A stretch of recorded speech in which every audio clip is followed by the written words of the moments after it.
If you're picking on someone for their regional accent, I mean, why does it make it OK if it's just Northern England rather than somewhere abroad? I mean, it's ridiculous. I mean, in my office, we all have different regional accents and we make fun of each other. It's just a way of communicating with each other. When did we get so uptight?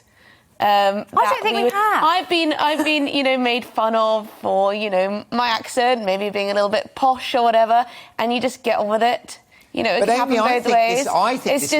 I understand your sort of stout defence of this, but I think this is the direction of travel. I think many people watching will feel that they're not allowed to do banter in the workplace anymore. I think there's plenty of banter in the workplace. I mean, I have a boyfriend from Huddersfield and I get him to say rainbow just because it's quite funny. Right. Like, it's fine. Nobody wants to cancel doing Northern accents. How does he say rainbow? Rainbow. Oh, can you not do that? Excuse me, that's very triggering. I don't think I'm in a good mind to do the rest of the show now because you've used a regional accent. Albie, what do you reckon? I think it speaks to a much wider problem in society that I've noticed, especially since I've been to university, that people just seem to be hypersensitive nowadays to things which really aren't that offensive. And there are really serious issues of hate crime.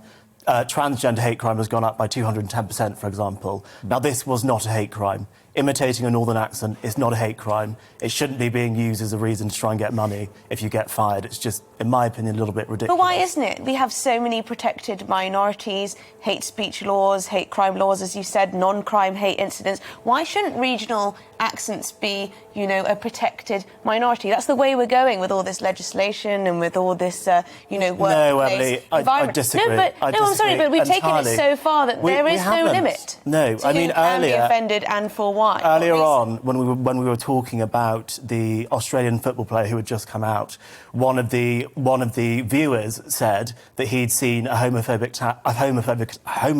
attack, in Birmingham. That's very different. That is a hate crime. That's very different to people getting upset about imitating Northern accents. No, and that's why there is hate speech and hate crime legislation. Yes, but thin end of the wedge, I think, is where Emily's going with this. The two. Yeah, no. It's not a case of conflating. It's a case of thinking it through.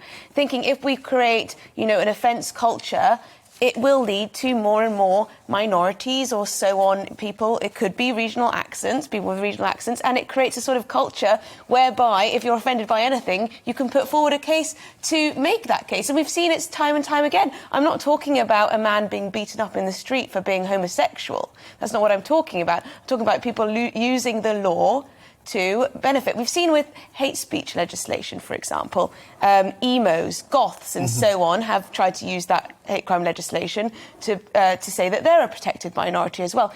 This is just the direction of travel. But that's very... And it's quite But it doesn't have to be the direction of travel. Though. I think we just need to really control these situations much better. I do not think the logical extent of having anti-hate legislation is people getting upset if people imitate Northern accents. Well, I would get rid of anti-hate I guarantee you there will be some altogether.